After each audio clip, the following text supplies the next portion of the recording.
All right, what is up, everybody? Just getting the Instagram video started here. We're going to dive right into it. We are back with another weekly Wednesday. So hopefully everything is just cruising along just fine. As always, we had quite a few questions roll in like we normally do. So we're just going to get right to them. I'll wait for a few more people to roll in, but Happy New Year, everybody. We always do these on Wednesday per usual. We're just going to get right to it. So let me just go to the questions, and we'll get to them. So like always, I had people asking questions earlier in the day. I just want to get to them. I'm also streaming this on Instagram for those of you who are tuning in on Instagram. But we'll get right to them. And the first one was Garrett. He asked me, honest question, which is always a loaded question when somebody asks that. He said, when you see someone in the gym with poor form, like many of the New Year newbies, do you say anything to them or just go about your business? So no, long time ago, I quit trying to correct people's form in the gym. I feel like it's very unnecessary. And it actually gets me very angry when people unnecessarily give advice. And I've had guys walk across the gym and give their tips on how to deadlift or whatever, and it's very unwarranted. If somebody were to ask me anything in the gym, then sure, absolutely, I would give my 2 cents to help them out. But I'm definitely not going to go out of my way to tell someone if they're doing something wrong. All right, Garrett also, he said, how do I manage staying in macros while traveling where bringing food isn't possible, like flying? So Garrett, what I typically do when I travel is, for instance, I went on my honeymoon in August. And I took maybe a couple packets of protein powder with me. That was about it, in all honesty. What we did was we did go to the grocery store when we got into town and just got some very basic stuff. So what did I pick up? I pick up like bread and lunch meat. I picked up like some Greek yogurt, granola, nuts, just like really, really easy things to eat. Just my carbs, my proteins, and my fats. I didn't put anything together, really fancy, in all honesty. So that's what I typically do is I make a quick pit stop. Even if you're driving and, maybe you don't have a cooler full of stuff, gas stations are always pretty well equipped, depending on, where you stop. Some of them can actually be pretty legitimate. So I would do that. Of course, you can always go to restaurants, that you can, the macros to. So that's another option. Obviously, that's not necessarily that great for the budget, is to go out to eat every single meal. Obviously, you want to do your best to estimate those. But that's what I typically do is, find a store, buy a few things. Jake just said, yeah, protein bars. Those are always easy on the go, and they typically have all carbs, fats, and protein in them. So maybe pick a few of those up. But that is what I really do when I travel. I don't have access to too much food, or I can't travel with a ton of food. Brooke asked a really good question in regards to sodium. So he said, my opinion on sodium intake and general health, not necessarily contest prep related. Recommended daily allowance is 2,300 milligrams. What are the real world ramifications of going over that if you're otherwise in good health? So my opinion on salt has always been, especially for people like us, if we are, really active, if it doesn't really affect us that much, I would say for someone that lives a more sedentary lifestyle, I would say that it might affect, a little more, just because, if they're consuming a ton of salt and they're not sweating it out and they're not getting their body moving, that's when you're going to encounter some problems.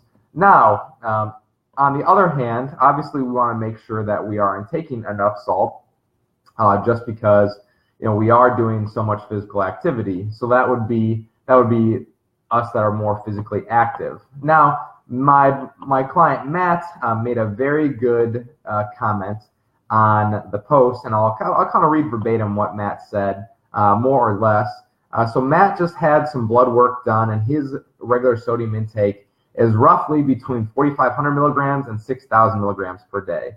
Mine is not quite that high, but it has been up there. I don't necessarily track mine, but I know mine is more probably towards 4,000 milligrams a day. And he said his blood levels came back absolutely fine. Of course, Matt is once again a physique competitor. He was very active. So my stance on, as far as like physique competitors or athletes in general, they should probably intake a fair amount of sodium just because you're working out. Now, if you're taking in, let's say, 10,000 milligrams of sodium per day, and you're a non-competitor and you're just sitting on your butt, that's where you could develop some problems with high blood pressure and all that kind of stuff, hypertension. So I would definitely avoid it. If I would minimize it. So yeah, I mean, if the 2,300 milligrams is the recommended daily allowance, go for it. But on the other hand, if you're very active, obviously Matt is tried and true. He just had his blood work done, so he eats about 6,000 milligrams of sodium a day, and he comes out just fine. All right, Garrett asked another one here. He said, do I stretch before or after lifting, and what are some good ways to improve flexibility? So I do stretching before and after. Ideally, I do dynamic stretching before. So I just put out a video not too long ago on my YouTube channel about my mobility work. So that's all on there if you do want to check it out. It's like called Mobility 101. But I do dynamic stretching before and then static stretching after. And I think the biggest thing that a lot of people fail to incorporate or just understand in general is that it does take a lot of time to increase flexibility. You're not just going to do a few toe touches and all of a sudden become the most flexible person in the world. So really, it's just being very diligent with your flexibility. And I mean, I even slack on it some. I still stretch every single day, but I can pretty much guarantee that I should probably do it for longer sometimes. So I'm very guilty of that. It's just really getting in the daily ritual. I mean, even some people say like stretching before bed can improve sleep. I've done that a few times before. I don't know if it necessarily improved my sleep or not, but that's kind of one thing that you could do at the end of the day and just kind of finish your day off with a little bit of stretching, because not too many of us are extremely busy right before bed. You could get in an easy 5-10 minutes of stretching and call it a night and go to sleep. All right. Holly asked, what is an acceptable amount of fat to gain while trying to put on muscle? For example, let's see here. She said, in continuation of that, I did click off the page, which was a solid effort on my part. Sorry, Holly, I'm screwing up your question. All right, let's get this back. That's what happens when you're live. You just screw up and you got to keep rolling with it. All right, so Holly asked,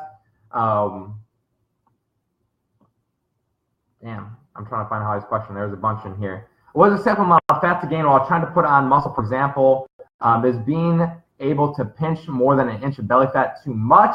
How many excess calories are really needed to put on some size? How do you know if you gain too much fat, or is it mostly muscle? So Holly, that's a lot of information in one question. I'll try to break it down. Really, I do not go off of the stomach pinch test at all, just because people hold their fat in very different areas. So you do have to be mindful of that. Just because it's in one area, it doesn't mean that your whole body fat percentage is elevated.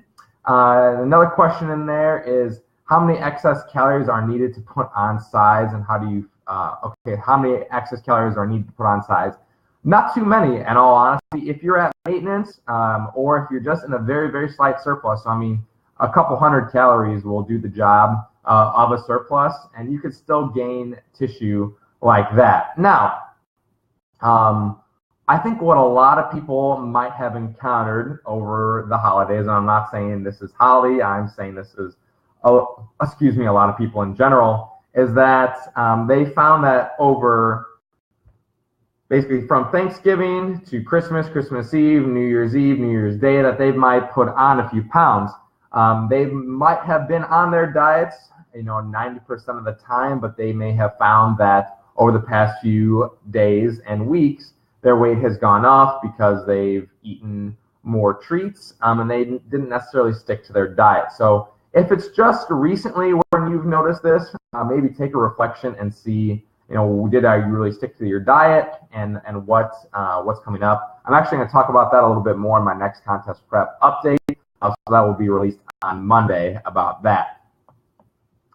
Tommy asked, what type of protein powder intake do you prefer, ISO or whey? Doesn't matter, and what phase you are in, prep or bulking? I take both all the time. Even when I'm in prep, I take ISO and I mix whey concentrate with it. Matt went off that question too, and he said to build off this difference of casein whey, isolate hydrolyzed whey, non-isolated whey, whole food, dairy sources. I don't know the quality product. It just makes more sense if it's powdered, plant-based. All right, Matt. So anyway, Matt's is getting at the different kind of protein intakes that you have out there.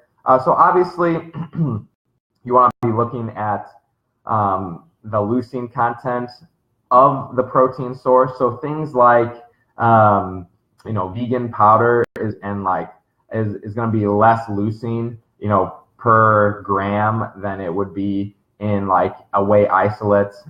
So you just have to look at that. That's basically the main deciding factor. And one thing that I do maybe a little bit differently than other people is my protein intake is a little bit higher in general, just to make sure that I am getting enough leucine in per meal. Now, I think some people who maybe keep their protein intake closer or under 1 gram per pound of body weight, or right around there, they're still getting in the trace proteins, let's say like from whole wheat bread. And you could easily get, 10 grams of protein from 2 slices of whole wheat bread. I mean, that's not really the kind of good source of protein that you're looking for. Now, I still eat whole wheat bread. I'm not against whole wheat bread or anything. But the fact is that that's not a good source of protein if it's taking up, 10 grams of your protein intake, and you're consuming, 100 grams of protein if you're like a smaller bikini competitor. So that's why I always up my protein intake, just to kind of, get things out of the way. And that way I just make sure I'm eating enough. Holly asked another question here. What is the most popular flavor of Core Nutritionals protein powder? If I had to say, it was probably like peanut butter toffee. That is not my personal favorite. My personal favorite is cookies and cream, which unfortunately they are just out of. So I'm going to try salted caramel ISO, which they just came out with. So I'll let you know how that tastes. Holly also asked my thoughts on super digestive enzymes when eating the surplus of calories. Are they beneficial to help speed up digestion? So Holly, that was a very good question. Now, I don't personally take any digestive enzymes. Actually, the protein that I take, Core Pro, has a digestive enzyme blend, and also MRP has that in there too. So just be mindful that I don't necessarily take it because it's already in the protein that I take. Am I a fan? Yeah, sure, why not? I've tried a few. Have I noticed any difference? Not necessarily.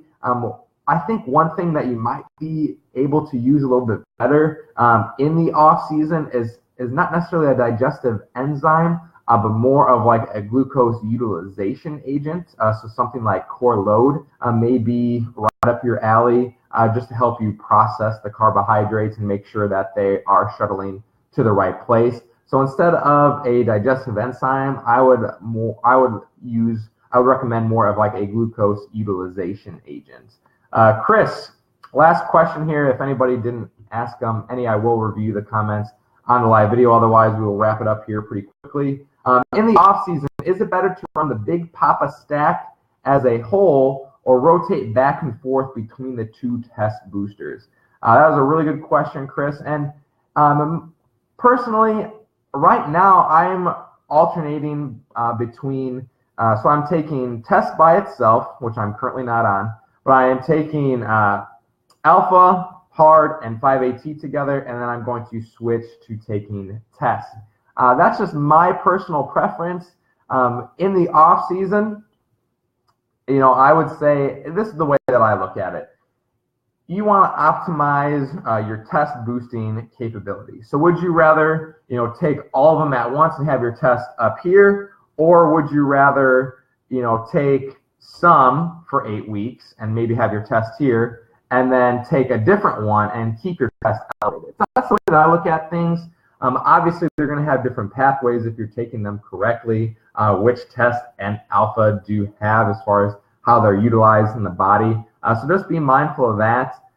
I recommend alternating them, especially if you are a really big fan of the Core products, and that way you don't necessarily have to get off. Obviously, me being sponsored by Core, I don't want to have to pay for anybody else's products, as bad as that may sound. So I'm just going to alternate them like that. Of course, if you really do like another test booster, such as, let's say, like America Labs Liberty Balls, that may be another one that you could rotate in there. I'm kind of interested in potentially trying that one. They are a sister company of Core, so I would be willing to give that a try. But once again, I'd probably have to pay for that. So as far as sticking with the Core products, in my opinion, I'm just going to alternate them with alpha, hard, and 5-AT, and then jump on test for the second half.